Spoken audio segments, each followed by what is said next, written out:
ഒരു വാക്കുമതി എനിക്കതു മതി. ഒരു വാക്കുമതി എനിക്കതു മതി. കൈകളടിച്ചു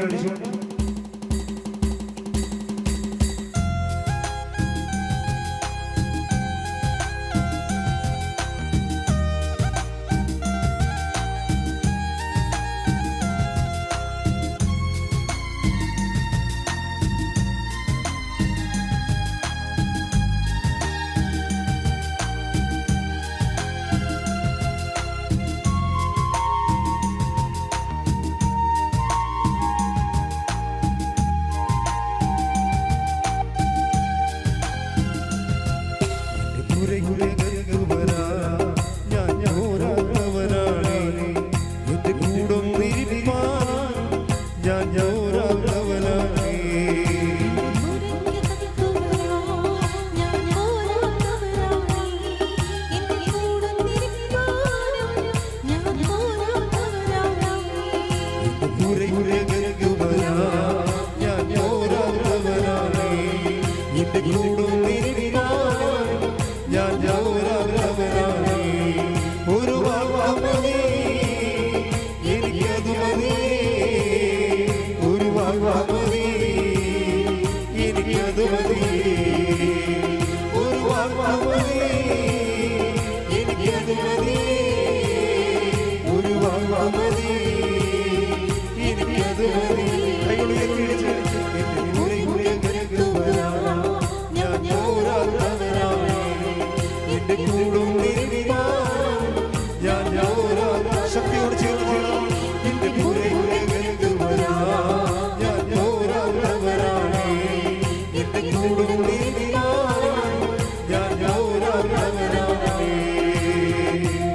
യേശുവിനെ പോൽ ശ്രേഷ്ഠൻ വേറാരുമില്ലേ.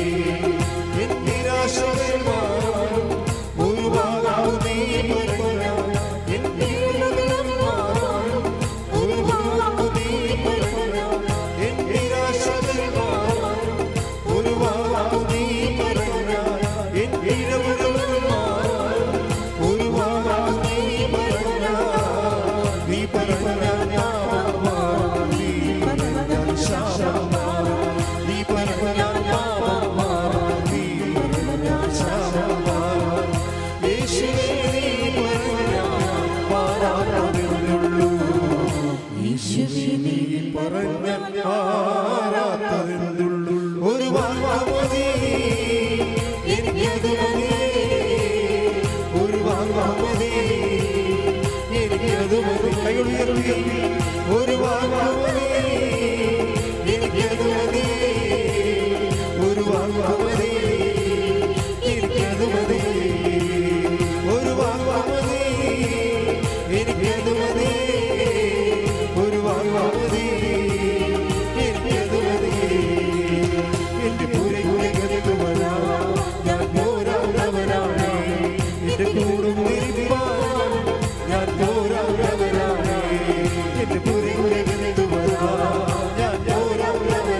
ദൈവനാമം മഹത്വപ്പെടട്ടെ.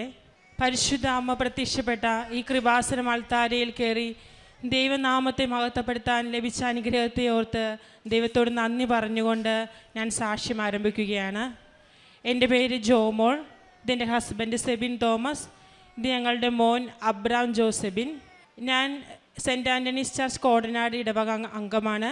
ഞാൻ ആദ്യമായി ഉടമ്പടി എടുത്തത് 31/7/2022 എൻ്റെ മാരേജിന് മുമ്പ് ഞാൻ ഇവിടെ അടുത്തുള്ള സെൻറ്റ് ജോർജ് മനക്കോടം ചർച്ചിൽ ഇടവക അംഗമായിരുന്നു. ഇവിടെ നിന്ന് അടുത്തായതുകൊണ്ടും ഞങ്ങളുടെ ചർച്ചിൽ എല്ലാവരും തന്നെ കൃപാസനത്തിൽ വന്ന് പ്രാർത്ഥിക്കുന്നവരായതുകൊണ്ടും എൻ്റെ സ്കൂൾ കാലഘട്ടം മുതൽ ഞാൻ കൃപാസനത്തിൽ വരുമായിരുന്നു. എൻ്റെ 10th +2 ഞാനൊരു MTech ഗ്രാജുവേറ്റാണ്. BTech ശേഷവും MTechും എല്ലാ ഒരു പരീക്ഷയുടെ കാലഘട്ടത്തിലും അല്ലാണ്ടും ഞാൻ കൃപാസനത്തിൽ വന്ന് പ്രാർത്ഥിക്കുകയും എനിക്ക് എൻ്റെ വിദ്യാഭ്യാസ കാലഘട്ടത്തിൽ ഉയർന്ന മാർക്കോടുകൂടി പാസ്സാകാൻ ലഭിച്ചിട്ടുണ്ട്. മാരേജിന് ശേഷമാണ് ഞാൻ ആദ്യമായി ഉടമ്പടി എടുക്കുന്നത്. ഉടമ്പടി എടുത്തപ്പോൾ എനിക്ക് ഒരു പ്രത്യേക നിയോഗമെന്ന് വിചാരിച്ചല്ല ഞാൻ ഒരിക്കലും ഉടമ്പടി എടുത്തത്. ഉടമ്പടി എടുക്കുമ്പോൾ മുതൽ ഞാൻ ഓർക്കുമായിരുന്നു ഞാൻ എന്തിനു വേണ്ടിയാണ് കൂടുതൽ പ്രാർത്ഥിക്കേണ്ടത്. അപ്പോൾ മാതാവ് എന്നോട് എപ്പോഴും പറയുമായിരുന്നു നിനക്കൊരു സഹനമുണ്ടെന്ന്. അത് മാതാവ് തന്നെ പറഞ്ഞു നിനക്ക് മക്കളെ ലഭിക്കാൻ താമസമുണ്ടാകുമെന്ന്. പക്ഷേ ഞാൻ ഒരിക്കലും ഒരു സംശയത്തിൻ്റെ നിഴലിൽ നിന്നിട്ടില്ല. കുറച്ചു മുമ്പ് അച്ഛൻ പറഞ്ഞ പോലെ സംശയിച്ചുകൊണ്ടല്ല ഞാൻ ഒരിക്കലും പ്രാർത്ഥിച്ചത്. ദൈവമേ, ദൈവത്തിൻ്റെ ഹിതമെങ്കിൽ എനിക്ക് മക്കളെ ലഭിക്കണമേ എന്നാണ് ഞാൻ പ്രാർത്ഥിച്ചിരുന്നത്. 2022 ഞങ്ങളുടെ മാരേജ് കഴിഞ്ഞത്. 2025 വരെ ഞാൻ പ്രഗ്നൻ്റ് ആയില്ല. ഞങ്ങൾ ഹോസ്പിറ്റലിൽ പോയി ഡോക്ടറിനെ കൺസൾട്ട് ചെയ്തു, ടെസ്റ്റുകളെല്ലാം ചെയ്തു. ടെസ്റ്റുകളെല്ലാം നോർമലായിരുന്നു. എന്നാൽ ഡോക്ടർ പറഞ്ഞു ടെസ്റ്റുകളെല്ലാം നോർമലാണ്, ബട്ട് നിങ്ങൾക്ക് chance of getting pregnant by normal chance ഭയങ്കര കുറവാണ്, നിങ്ങൾ IUIക്ക് സജസ്റ്റ് ചെയ്യുകയാണ്. ആ ഒരു സമയത്ത് തന്നെ എൻ്റെ മനസ്സിൽ മാതാവ് പറഞ്ഞു നീ അതിന് നോ പറഞ്ഞാൽ മതിയെന്ന്. ഞാനും എൻ്റെ ഹസ്ബൻഡും തീരുമാനിച്ചു ഞങ്ങൾ ഒരു വിധത്തിലുള്ള ട്രീറ്റ്മെൻറ്റിനും പോകുന്നില്ല, ദൈവത്തിൻ്റെ കൃപയിൽ ആശ്രയിക്കും, ദൈവത്തിൻ്റെ സ്നേഹത്തിൽ ആശ്രയിക്കും, ദൈവത്തിൻ്റെ ഹിതമെങ്കിൽ ഞങ്ങൾക്ക് മക്കളെ ലഭിച്ചാൽ മതിയെന്ന്. അതിനുശേഷം ഞാൻ ഉടമ്പടി പുതുക്കാൻ വന്ന സമയത്ത് ദൈവകൃപയാൽ എനിക്ക് ജോസഫ് അച്ഛനെ കാണാൻ സാധിച്ചു. ഞാനും ഹസ്ബൻഡ് ലാസ്റ്റായിട്ടാണ് ജോസഫ് അച്ഛനെ കണ്ടത്. അന്നത്തെ ദിവസം ഞങ്ങൾ പ്രാർത്ഥനയോടെ ഈ ആൾത്താരുടെ ഫ്രണ്ടിൽ ഇരുന്ന് പ്രാർത്ഥിച്ചുകൊണ്ടിരുന്നു. എനിക്ക് ലഭിക്കേണ്ട ഉത്തരം ഞാൻ എത്ര വർഷം വേണമെങ്കിലും വെയിറ്റ് ചെയ്തോളാം, മാതാവേ ഞാനൊരു കുഞ്ഞിന് വേണ്ടി പ്രാർത്ഥിക്കണമോ, കുഞ്ഞിന് വേണ്ടി വെയിറ്റ് ചെയ്യണമോ എന്നായിരുന്നു മാതാവ് ജോസഫ് അച്ഛനിലൂടെ പറഞ്ഞു. അച്ഛൻ പ്രാർത്ഥിച്ചിട്ട് എന്നോട് പറഞ്ഞു ടെൻഷൻ അടിക്കേണ്ട മക്കളെ, നിങ്ങൾ കുഞ്ഞുമായി വന്ന് സാക്ഷ്യം പറയാൻ പറഞ്ഞു. ആ ഒരു നിമിഷം എനിക്ക് എങ്ങനെ പറയണമെന്ന് അറിയത്തില്ല. എൻ്റെ ശരീരത്ത് ഫുള്ള് ഒരു കുളിര് വരുന്ന പോലെയായിരുന്നു. അച്ഛൻ പ്രാർത്ഥിച്ചിട്ട് സൈത്ത് അടിവയറ്റിൽ പെരട്ടണമെന്ന് പറഞ്ഞു. അച്ഛൻ ഒരു പ്രാവശ്യം അവിടെ പോയി ഇരുന്നു. എന്നിട്ട് വീണ്ടും വന്നിട്ട് എൻ്റെ ഹസ്ബൻഡിന് തലക്ക് കൈവച്ച് പ്രാർത്ഥിച്ചിട്ട് എൻ്റെ കവിളിൽ ഇങ്ങനെ തട്ടി. ആ ഒരു മൊമെൻ്റ് എന്ന് പറയുന്നത് എൻ്റെ ജീവിതത്തിൽ ഏറ്റവും പ്രഷ്യസ് ആയിരുന്നു. ഒരു മാതാവിൻ്റെ ഒരു ശക്തമായ ഇടപെടൽ എനിക്ക് ആ സമയത്ത് തോന്നി. ഞാൻ വിശ്വാസപൂർവ്വം പ്രാർത്ഥിച്ച് എൻ്റെ അച്ഛൻ തന്ന തൈലം ഞാൻ സൈത്ത് അടിവയറ്റിൽ പുരട്ടി പ്രാർത്ഥിക്കുകയും ദൈവത്തിൻ്റെ കൃപയാൽ ഞാൻ ആ മാസം തന്നെ പ്രഗ്നൻ്റ് ആകുകയാണ് ചെയ്തത്. അതിനു മുമ്പ് തന്നെ മാതാവ് എന്നോട് സ്വപ്നത്തിലൂടെ പറയുമായിരുന്നു നിനക്കൊരു സന്തോഷ വാർത്തയുണ്ടെന്ന്.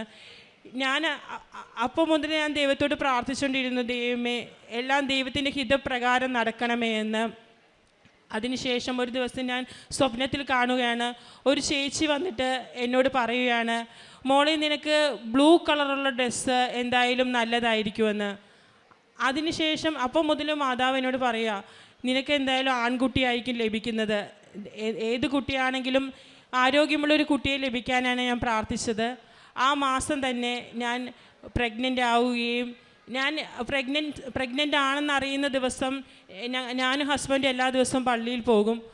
പള്ളിയിൽ പോണതിൻ്റെ അന്ന് അതിനു മുമ്പാണ് ഞാൻ ടെസ്റ്റ് ചെയ്ത് നോക്കിയത്. അതിനുശേഷം ഞാൻ ഡെയിലി ബ്രെഡ് കൂടി പള്ളിയിൽ ചെന്ന് പ്രാർത്ഥിച്ച ശേഷമാണ് ഹസ്ബൻഡിനോട് പറയുന്നത് നമുക്ക് ദൈവത്തിൻ്റെ കൃപ ലഭിച്ചിരിക്കുന്നു എന്നത്. അതിനുശേഷം എൻ്റെ പ്രഗ്നൻസി കാലഘട്ടം മുഴുവനും മാതാവിൻ്റെ ഇടപെടലുകൾ ഉണ്ടായിട്ടുണ്ട്. മാതാവ് എന്നെ ചേർത്ത് നിൽക്കുന്ന പോലെയാണ് എനിക്ക് പലപ്പോഴും ഫീൽ ചെയ്തിട്ടുള്ളത്. 10th വീക്കിലെ സ്കാനിങ്ങിൻ്റെ അന്ന് രാവിലെ മാതാവ് സ്വപ്നത്തിൽ എന്നെ കാണിച്ചു തരുവാണ്. എൻ്റെ യൂട്രസിലൊരു ക്ലോട്ടുള്ള പോലെ. അപ്പോൾ എനിക്ക് അത് ക്ലിയർ ആയില്ല. അപ്പോൾ ഞാൻ എണീറ്റ് ഞങ്ങൾ ഹോസ്പിറ്റലിൽ പോകാൻ റെഡിയാകുന്ന സമയത്ത് ഹസ്ബൻഡിനോട് പറഞ്ഞു, ഇന്ന് എന്തോ സ്കാനിങ്ങിൽ എന്തെങ്കിലും ഒരു ഡിഫിക്കൽറ്റി ഉണ്ടാവും, മാതാവ് എന്നെ ഇങ്ങനെ കാണിച്ചു തരുന്നുണ്ട്, ഒരു കുഞ്ഞിനെ പോലെയൊക്കെ എനിക്ക് തോന്നുന്നു പറഞ്ഞു. അപ്പോൾ ഹസ്ബൻഡ് പറഞ്ഞു നമുക്ക് പ്രാർത്ഥിക്കാമെന്ന് പറഞ്ഞു. ഞങ്ങൾ ഹോസ്പിറ്റലിൽ ചെല്ലി സ്കാൻ ചെയ്തു. ആ സ്കാനിങ്ങിൽ കുഴപ്പമില്ല. ബട്ട് അന്നത്തെ ബ്ലഡ് റിപ്പോർട്ടിൽ എൻ്റെ തൈറോയ്ഡ് കൂടുതലാണെന്ന് ടെസ്റ്റ് ചെയ്തപ്പോൾ വരികയും അതിനുശേഷം നെക്സ്റ്റ് ഡേ ഡോക്ടർ എന്നെ ഇങ്ങോട്ട് വിളിച്ച് പറഞ്ഞു, നാളെ ഒന്നുകൂടെ വന്നം, നമുക്ക് ഒന്നുകൂടെ സ്കാനിങ് ഒക്കെ ചെയ്യാറുണ്ടെന്ന് പറഞ്ഞു. നെക്സ്റ്റ് ഡേ വന്ന് സ്കാൻ ചെയ്യുമ്പോഴാണ് എൻ്റെ യൂട്രസിലൊരു ക്ലോട്ട് ഉണ്ടെന്നത് കാണുന്നത്. അത് മേ ബി ആ ക്ലോട്ട് നമ്മുടെ ബേബീനെ അഫക്റ്റ് ചെയ്യാം. ഇപ്പോൾ കുഴപ്പമൊന്നുമില്ല, എന്തായാലും റെസ്റ്റ് എടുക്കണമെന്ന് പറഞ്ഞു. ദൈവകൃപയാൽ കുഞ്ഞിന് ഒരു ആപത്തും വന്നില്ല. ആ ഒരു കാലഘട്ടം മാത്രമാണ് ഞാൻ ഈ പ്രഗ്നൻസി ടൈമിൽ ആ 2 months മാത്രമാണ് പള്ളിയിൽ പോകാതിരുന്നത്. ബാക്കി എല്ലാ ദിവസവും എനിക്ക് ദൈവത്തിൻ്റെ അനുഗ്രഹം കൊണ്ട് എല്ലാ ദിവസവും ദൈവത്തെ സ്വീകരിക്കാനുള്ള കൃപ ലഭിച്ചു. അതാണ് എനിക്ക് ഏറ്റവും രാവിലെ ആകുന്നതും പള്ളിയിലോട്ട് പോകുക എന്ന് പറയുന്നത്. പലരും എന്നോട് ചോദിച്ചിട്ടുണ്ട്, നീ റെസ്റ്റ് അല്ലേ, പിന്നെ എന്തിനാ നീ വീട്ടിലിരുന്ന് പ്രാർത്ഥിച്ചാൽ പോരെ എന്നുള്ളത്. പക്ഷേ എനിക്ക് ദൈവത്തിൻ്റെ അടുത്തേക്ക് ആ ആൾത്താരയിൽ നോക്കുമ്പോൾ, ആ ക്രൂശിത രൂപത്തിൽ നോക്കുമ്പോൾ ആ ദൈവത്തിനെ കണ്ടില്ലെങ്കിൽ എനിക്ക് എൻ്റെ മനസ്സിൽ എന്തോ പോലെ, ഞാൻ ഇൻകംപ്ലീറ്റ് ആയ പോലെ പലപ്പോഴും എനിക്ക് ഫീൽ ചെയ്തിട്ടുള്ളത്.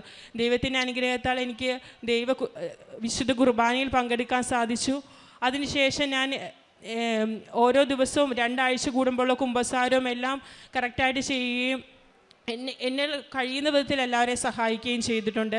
ദൈവത്തിൻ്റെ അനുഗ്രഹത്താൽ എനിക്ക് 28/8/2025 ഒരു കുഞ്ഞിനെ ലഭിച്ചു. ഞാൻ പ്രഗ്നൻ്റ് ആണെന്ന് അറിയുന്ന ദിവസം ഞാൻ പള്ളിയിൽ പോയപ്പോൾ അന്ന് അവിടെ വായിച്ച വായനയിൽ അബ്രാഹത്തിൻ്റെയും എലിസബത്തിൻ്റെയും പറ്റിയായിരുന്നു. അന്ന് അതിലൂടെ എനിക്ക് മാതാവ് എന്നോട് പറഞ്ഞു, നീ അബ്രാം എന്നുള്ളൊരു പേര് നോട്ട് ചെയ്ത് വെച്ചോ എന്ന്. അതേപോലെ എൻ്റെ മോന് പേരിട്ടിരിക്കുന്നത് അബ്രാം എന്ന് തന്നെയാണ്. അവൻ ദൈവത്തിൻ്റെ അനുഗ്രഹത്താൽ ഇപ്പോൾ 6 മാസം കംപ്ലീറ്റ് ആയിരിക്കുന്നു. ദൈവം തന്ന ഓരോ അനുഗ്രഹത്തിനോടും ഞങ്ങൾ നന്ദി പറഞ്ഞുകൊണ്ടാണ് ഈ സാക്ഷ്യം പറയുന്നത്. പ്രേക്ഷിത പ്രവർത്തനമായിട്ട് എനിക്ക് ആദ്യമായി ഉടമ്പടി ലഭിച്ചപ്പോൾ അന്ന് മണി നമുക്ക് ഇവിടുന്ന് ഉടമ്പടി എടുക്കുമ്പോൾ കിട്ടുമായിരുന്നു. അന്ന് എനിക്ക് മണിയാണ് കിട്ടിയത്. അപ്പോൾ അതിലൂടെ മാതാവ് എന്നോട് പറഞ്ഞു, നീ ലോകമെങ്ങും പോയി എല്ലാ സൃഷ്ടികളോട് സുവിശേഷം പ്രസംഗിക്കുമെന്നാണ് പറഞ്ഞത്. ഉടമ്പടിയെപ്പറ്റി പറയാൻ ഞാൻ ഡ്യൂട്ടിക്ക് പോകും, ഞാൻ അങ്കമാലിലാണ് വർക്ക് ചെയ്യുന്നത്. ഡ്യൂട്ടിക്ക് പോകുമ്പോഴും എല്ലാം ഞാൻ കൃപാസനം പത്രം എല്ലാ ബസ് സ്റ്റോപ്പുകളിലും ഇറങ്ങി കൊടുക്കുകയും അവരോട് ഉടമ്പടിയെപ്പറ്റി പറയുകയും പലരും എന്നോട് ചോദിച്ചിട്ടുണ്ട്, എങ്ങനെയാണ് മോളെ ഉടമ്പടി എടുക്കുന്നത്, മോൾക്ക് അനുഗ്രഹം ലഭിച്ചോ. എന്നോട് ഒരു പ്രാവശ്യം ഒരു ചേട്ടൻ ചോദിച്ചു, മോൾ എന്തിനു വേണ്ടിയാണ് ഉടമ്പടി എടുത്തതെന്ന്. ഞാൻ പറഞ്ഞു, ചേട്ടാ ഞാൻ എൻ്റെ ഒരു പ്രത്യേക നിയോഗത്തിന് വേണ്ടിയല്ല, ഞാൻ ദൈവത്തിൻ്റെ സ്നേഹത്തിൽ നിലനിൽക്കാനും ഒരു ചിട്ടയായ ഒരു ജീവിതം ക്രമപ്പെടുത്താനും വേണ്ടിയാണ് ചെയ്തതെന്നാണ് ആ ചേട്ടനോട് പറഞ്ഞത്. പലപ്പോഴും നമ്മൾ ദൈവത്തെപ്പറ്റി പ്രഘോഷിക്കുമ്പോൾ അന്ന് നമ്മുടെ ജീവിതത്തിൽ പല അനുഭവങ്ങളും ഉണ്ടാകാറുണ്ട്. എനിക്കത് സ്വന്തമായിട്ട് പേഴ്സണലായിട്ട് ഫീൽ ചെയ്തിട്ടുള്ളൊരു കാര്യമാണ്. അങ്ങനെ ദൈവത്തെപ്പറ്റി പ്രഘോഷിക്കാനും മാതാവിന് തന്ന ഉടമ്പടിയെപ്പറ്റി പ്രഘോഷിക്കാനും ദൈവത്തിൻ്റെ കൃപ ഞങ്ങൾക്ക് ലഭിച്ചു. കാരുണ്യ പ്രവൃത്തിയായിട്ട് ഞങ്ങളുടെ അടുത്തുള്ള ആതുര ആലയങ്ങളിൽ പോയി ശുശ്രൂഷ ചെയ്യുകയും അവിടെയുള്ള അപ്പച്ചന്മാരെ അമ്മച്ചിമാരോട് സംസാരിക്കുകയും ഒരു ദിവസം വന്നില്ലെങ്കിൽ അവർ ചോദിക്കും, മോളെ എന്ത് പറ്റി, മോളെന്താ കഴിഞ്ഞ ആഴ്ച വരാതിരുന്നേ, മോളോട് കുറേ കാര്യങ്ങൾ പറയാനുണ്ട്. അവർ ഓർത്ത് വെച്ചിട്ട് എന്നോട് പറയുമായിരുന്നു. ഞാൻ പ്രഗ്നൻ്റ് ആകാൻ വേണ്ടി അവരും ഒത്തിരി പ്രാർത്ഥിച്ചിട്ടുണ്ട്. അതിനുശേഷം ഞാൻ പോയി കുറച്ച് ഗ്യാപ്പ് ശേഷം പോകുമ്പോൾ അവർ പറയും, മോളെ ഞങ്ങൾക്ക് മനസ്സിലായി, മോൾ പ്രഗ്നൻ്റ് ആണെന്ന് മനസ്സിലായി, ഞങ്ങളെല്ലാവരും നിനക്ക് വേണ്ടി പ്രാർത്ഥിക്കുമെന്ന്. ഒത്തിരി പേരുടെ പ്രാർത്ഥന എനിക്ക് ലഭിക്കുകയും ചെയ്തു. ഇതുകൂടാതെ വേറെ ഒരു മാതാവിൻ്റെ ശക്തമായ ഇടപെടൽ എൻ്റെ ജീവിതത്തിൽ ലഭിച്ചിട്ടുണ്ട്. എൻ്റെ ഡേറ്റ് ഓഫ് ബർത്തിൽ കറക്ഷൻ ഉണ്ടായിരുന്നു. 10th മുതലുള്ള സർട്ടിഫിക്കറ്റ്സിൽ എല്ലാം എനിക്ക് കറക്ഷൻ ഉണ്ടായിരുന്നു. ഞാൻ ഫസ്റ്റ് സ്റ്റാൻഡേർഡ് മുതൽ 10th വരെ 4 സ്കൂളിൽ പഠിച്ചിട്ടുണ്ട്, പാരൻസ് എബ്രോഡ് ആയതുകൊണ്ട്. അപ്പോൾ 10th സർട്ടിഫിക്കറ്റ് കറക്ഷൻ ചെയ്യണമെങ്കിൽ ഈ എല്ലാ സ്കൂളിലും ചെന്നിട്ട് നമുക്ക് ക്ലിയറൻസ് സർട്ടിഫിക്കറ്റ് കിട്ടണം. അതിൽ അവിടുത്തെ അപ്പോൾ ഞാൻ പഠിച്ച ഒരു സ്കൂളിൽ LP സ്കൂളിൽ ചെല്ലുമ്പോൾ അവർ റിനോവേഷൻ്റെ ഭാഗമായിട്ട് എൻ്റെ നെയിം ഉണ്ടായിരുന്ന ആ റെക്കോർഡ് കാണുന്നില്ല എന്ന് പറയുകയും, ഞാൻ നോക്കട്ടെ, കഴിഞ്ഞ ദിവസം ഇതേപോലെ ഒരു സ്റ്റുഡൻറ്റ് വന്ന് ചോദിച്ചപ്പോൾ കിട്ടിയില്ലെന്ന് പറഞ്ഞു. ഞാൻ അവിടെ ഇരുന്ന് ഉടമ്പടി ഉപ്പിട്ട് പ്രാർത്ഥിക്കുകയും വിശ്വാസ പ്രമാണം ചൊല്ലിയ ഫലമായിട്ട് അവിടെ നിന്നൊരു ടീച്ചർ വരികയും ആ ടീച്ചർ എൻ്റെ ഒപ്പം പഠിച്ചൊരു കുട്ടിയുടെ അമ്മയായിരുന്നു. അങ്ങനെ ആ ടീച്ചർ വഴി എനിക്ക് ആ സർട്ടിഫിക്കറ്റ് ക്ലിയറൻസ് ലഭിക്കുകയും SLCയുടെ സർട്ടിഫിക്കറ്റിൽ കറക്ഷൻ ലഭിക്കുകയും ചെയ്തു. ബട്ട് അതിനുശേഷം ഞാൻ BTech MTech എല്ലാം പഠിച്ചത് തമിഴ്നാട്ടിലാണ്, അണ്ണാ യൂണിവേഴ്സിറ്റി ചെന്നൈ. അവിടെ ഒരു പ്രോപ്പർ പ്രൊസീജിയർ ഇല്ലായിരുന്നു. ഞാൻ എല്ലാവരെയും കോൺടാക്റ്റ് ചെയ്യുമ്പോൾ അവർക്ക് അറിയത്തില്ല. ഞങ്ങളുടെ കൺസേൺ സ്റ്റാഫിനെ കോൺടാക്റ്റ് ചെയ്യുമ്പോഴും അവരെല്ലാം പറയുന്നത് ഞങ്ങൾക്ക് അറിയത്തില്ല, നിങ്ങൾ യൂണിവേഴ്സിറ്റിയിൽ വിളിക്കൂ. യൂണിവേഴ്സിറ്റിയിൽ വിളിക്കുമ്പോൾ അവർ പറയും ചിലപ്പോൾ കോൾ അറ്റൻഡ് ചെയ്യും, ചിലപ്പോൾ അവർ കണക്ട് ചെയ്യാമെന്ന് പറയും, അങ്ങനെ കണക്റ്റ് ആവുന്നില്ല. അതിനുശേഷം ഒരു ദിവസം ഞാൻ പ്രാർത്ഥിച്ചുകൊണ്ടിരിക്കുമ്പോൾ തന്നെ യൂണിവേഴ്സിറ്റിയിൽ നിന്ന് എന്നെ കോൾ ബാക്ക് ചെയ്യുകയും ഇന്ന പ്രൊസീജിയറാണ് ചെയ്യേണ്ടത്, ഓൺലൈനിൽ ഇങ്ങനെ ചെയ്യണമെന്ന് പറയുകയും എനിക്ക് കുറച്ച് ദിവസത്തിന് തന്നെ എൻ്റെ എല്ലാം ഇൻഡിവിജ്വൽ സെമസ്റ്റർ ഷീറ്റിലും ഡേറ്റ് ഓഫ് ബർത്ത് ഉണ്ടായിരുന്നു. അങ്ങനെ 15 സർട്ടിഫിക്കറ്റുകൾ എനിക്ക് മാറ്റി കിട്ടുകയും മാതാവിൻ്റെ ഇടപെടലോടുകൂടി എനിക്ക് എല്ലാം ക്ലിയർ ആകുകയും ചെയ്തു. മാതാവ് എൻ്റെ ജീവിതത്തിലും എൻ്റെ കുടുംബത്തിലും തന്ന എല്ലാ അനുഗ്രഹങ്ങളെയും ഓർത്ത് ദൈവത്തിനോട് നന്ദി പറഞ്ഞുകൊണ്ട് ഈ സാക്ഷി ഞാൻ സമർപ്പിക്കുന്നു. ഈ അൾത്താരയിൽ വന്ന് സാക്ഷ്യം പറയാൻ എന്നെ സഹായിച്ച പരിശുദ്ധ മാതാവിനും ഈശോയ്ക്കും ഒരുപാട് നന്ദി പറയുന്നു. എൻ്റെ പേര് ജിൻസി തോമസ്. ഞാൻ തൃക്കുടിത്താനം ഇടവകയിൽ നിന്ന് വരുന്നത്, ചങ്ങനാശ്ശേരി. എനിക്ക് 12 വർഷമായിട്ട് ഞാനൊരു സ്റ്റാഫ് നേഴ്സാണ്. പക്ഷേ 12 വർഷമായിട്ട് എനിക്ക് ജോലിയൊന്നുമില്ലായിരുന്നു. മൂത്ത മകളുടെ ഡെലിവറിക്ക് ശേഷം ഞാൻ ജോലിക്ക് പോയില്ല. പിന്നെ ഗ്യാപ്പ് വന്നത് കാരണം ജോലിയിൽ കയറാൻ എനിക്ക് പറ്റുന്നുമില്ലായിരുന്നു. അതുമല്ല, കേരള രജിസ്ട്രേഷൻ ഇല്ലായിരുന്നു. ഞാൻ പുറത്ത് കുവൈറ്റിലായിരുന്നു വർക്ക് ചെയ്തുകൊണ്ടിരുന്നത്. അപ്പോൾ അങ്ങനെ ഗ്യാപ്പ് നീണ്ടു പോയി. 12 വർഷമായിട്ടും പിന്നെ 4 വർഷങ്ങൾക്ക് മുമ്പാണ് ഞാൻ കേരള രജിസ്ട്രേഷൻ ചെയ്തത്. എന്നിട്ടും ജോലിയൊന്നും ഇപ്പം ഗ്യാപ്പുള്ളവരും കിട്ടുന്നില്ല. അങ്ങനെ എനിക്ക് ഒത്തിരി വിഷമിച്ചിരിക്കുന്ന സമയത്തിൽ ജോലിയൊന്നുമില്ല. പിന്നെ അതുകൂടാതെ എൻ്റെ ഭർത്താവിന് ക്യാൻസറായി. 2 പേർക്കും വരുമാന മാർഗ്ഗമില്ലായിരുന്നപ്പോൾ ഞാനങ്ങ് വിഷമിച്ചു. എനിക്കൊരു വരുമാന മാർഗ്ഗത്തിന് വേണ്ടി ഞാൻ ചോദിച്ചപ്പോൾ മാതാവിനോട് ചോദിച്ചു, എനിക്കൊരു 500 രൂപയ്ക്കെങ്കിലും വകയുള്ള ഒരു ജോലിയെങ്കിലും കിട്ടണം, നഴ്സിങ്ങിന് പോകാൻ പറ്റണില്ല. അങ്ങനെ ഇരുന്നപ്പോഴത്തേക്കാണ് എനിക്ക് ബേക്കിംഗ് അറിയാം. അങ്ങനെ അന്ന് പ്രാർത്ഥിച്ച സമയത്ത് തന്നെ മാതാവ് എനിക്ക് ഒരു ചേച്ചി വഴി ചേച്ചി എന്നോട് വിളിച്ച് ചോദിച്ചു, ഞാൻ കേക്കിന് ഓർഡർ തന്നാൽ എനിക്ക് ഉണ്ടാക്കി തരാൻ പറ്റുമോയെന്ന്. അങ്ങനെ ഞാൻ കേക്കിന് സമ്മതിച്ചു. അന്ന് 1 വർഷമായി. ഇന്ന് വരെ ഞാൻ ഒരു കേക്ക് ഉണ്ടാക്കി ഡെലിവറി ചെയ്തിട്ടാണ് വന്നത്. അന്ന് തൊട്ട് ഇന്ന് വരെ എനിക്ക് ഒരു ബുദ്ധിമുട്ട് മാതാവ് തന്നിട്ടില്ല. ഒരു ബുദ്ധിമുട്ട് വരുമ്പോൾ അമ്മയെ എനിക്ക് ഓർഡർ കിട്ടുന്നില്ലല്ലോ എന്ന് ഞാൻ മനസ്സിൽ വിചാരിക്കുന്ന സമയം അന്ന് 4 മണി അല്ലെങ്കിൽ 5 മണിയാകുമ്പോഴത്തേക്ക് എനിക്കൊരു ആരെയും അറിയാൻ മേലാത്തൊരു വ്യക്തി എനിക്ക് ഓർഡർ വിളിച്ച് തരും. അങ്ങനെ അമ്മ എന്നെ അനുഗ്രഹിച്ചിട്ടുണ്ട്. പിന്നെ ഞാനാണെങ്കിൽ ഈ മാസം ജനുവരി 16-നാണ് ഞാൻ ഉടമ്പടി എടുക്കുന്നത്. ഉടമ്പടി എടുത്ത് നിൽക്കുന്നതിന് ഒരു 3 മാസം മുമ്പേ ഞാനൊരു ഇൻ്റർവ്യൂ അറ്റൻഡ് ചെയ്തായിരുന്നു. പഞ്ചായത്തിൽ നിന്ന് നമുക്ക് സ്റ്റാഫിനെ നമ്മുടെ ഹെൽത്ത് സെൻറ്ററിലേക്ക് ആവശ്യമുണ്ടെന്ന് ഞാൻ അറിഞ്ഞ് അങ്ങനെ ചുമ്മാ പോയി ഇൻ്റർവ്യൂ അറ്റൻഡ് ചെയ്തു. പക്ഷേ ഗ്യാപ്പ് ഒരു പ്രശ്നമാണ്. അങ്ങനെ എന്നാലും അറ്റൻഡ് ചെയ്തു. അങ്ങനെ ഇങ്ങനെ ഇരിക്കുമ്പോഴത്തേക്ക് അവർ പറഞ്ഞു BScക്കാർക്കാണ് ഓപ്ഷൻ കൂടുതൽ. ഞാൻ ജനറൽ നേഴ്സാണ്.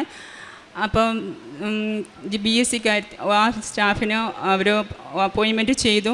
സെക്കൻഡ് ഓപ്ഷൻ എനിക്ക് വെച്ചായിരുന്നു, കിട്ടും ഇപ്പോൾ കുറച്ച് 1 വർഷത്തിനിടയിലെല്ലാം പോവുകയാണെങ്കിൽ സെക്കൻഡ് ഓപ്ഷൻ നിങ്ങൾക്ക് കയറാൻ പറ്റുമോ എന്ന് പറഞ്ഞാണ് അവിടുന്ന് എഗ്രിമെൻറ്റിൽ സൈൻ ഇട്ടത്. ഒരാഴ്ചയ്ക്ക് മുമ്പേ എന്നെ അവിടുന്ന് വിളിച്ചിട്ട് പറഞ്ഞു ആ കുട്ടി പ്രഗ്നൻ്റ് ആണ്, അത് കാരണം സെക്കൻഡ് ഓപ്ഷന് നിങ്ങളുടെ പേരാണ് വെച്ചേക്കുന്നത്. അത് കാരണം നാളെ ഞാൻ ഡ്യൂട്ടിയിൽ ജോയിൻ ചെയ്യണമെന്ന് അവിടുന്ന് വിളിച്ച് പറഞ്ഞു. അങ്ങനെ എനിക്ക് 12 വർഷങ്ങൾക്ക് ശേഷം വീണ്ടും നഴ്സിംഗ് ജോലിയിലേക്ക് ജോലി ചെയ്യാൻ പറ്റിയതിനെ ഓർത്ത് ഞാൻ ഈശോയ്ക്കും പരിശുദ്ധ അമ്മയ്ക്കും പ്രത്യേകം നന്ദി പറയുന്നു. ഒരു സാക്ഷ്യം കൂടി, എൻ്റെ ഭർത്താവിന് ക്യാൻസർ രോഗം വന്നിട്ട് ഈ ഓപ്പറേഷൻ ചെയ്ത സൈറ്റിൽ കൂടെ പസ് വന്നുകൊണ്ടിരിക്കുകയായിരുന്നു. അങ്ങനെ ഇരിക്കുമ്പം ഞാൻ പുള്ളിക്കാരൻ വരാൻ പറ്റുന്നില്ല. അപ്പം ഞാനാണെങ്കിൽ ഫോട്ടോയും എടുത്തുകൊണ്ട് ജോസഫച്ചനെ കാണാൻ വന്നു. ജോസഫച്ചൻ എന്നോട് പറഞ്ഞു, ആ ഫോട്ടോ എടുത്ത് അതിൽ സൈറ്റ് ചേർത്ത് പുരട്ടി പ്രാർത്ഥിച്ചു. എന്നിട്ട് ആ നിമിഷം തന്നെ ഞാൻ ആ വീട്ടിൽ നിന്ന് വരുമ്പം ഇങ്ങനെ ഒഴുകിക്കൊണ്ടിരിക്കുന്ന കണ്ടിട്ട് വന്നത്. തിരിച്ചു തന്നപ്പോഴത്തേക്ക് എന്നോട് ഹസ്ബൻഡ് പറഞ്ഞു, നീ പള്ളിയിൽ പോയപ്പം തൊട്ട് എൻ്റെ ഇവത്തിൽ നിന്ന് ആ പഴുപ്പ് വരുന്നത് കുറഞ്ഞിട്ടുണ്ട് എന്ന് പറഞ്ഞു. ഞാൻ വീട്ടിൽ ചെന്ന് നോക്കുമ്പം പഴുപ്പൊന്നും വരുന്നില്ല, അവിടെ എല്ലാം ഉണങ്ങിയായിരിക്കുന്നത്. ഒരാഴ്ച കഴിഞ്ഞ് ഞങ്ങൾ ഹോസ്പിറ്റലിൽ ചെന്നപ്പോഴത്തേക്ക് പറഞ്ഞു അവിടെ ഉണങ്ങിയിട്ടുണ്ട്, എന്നാലേ ആ സ്റ്റിച്ച് എടുക്കാൻ പറ്റത്തുള്ളായിരുന്നു, അത് ഉണങ്ങിയിട്ടുണ്ടെന്ന് പറഞ്ഞു. അങ്ങനെ ആ സ്റ്റിച്ച് എടുക്കാൻ പറ്റി.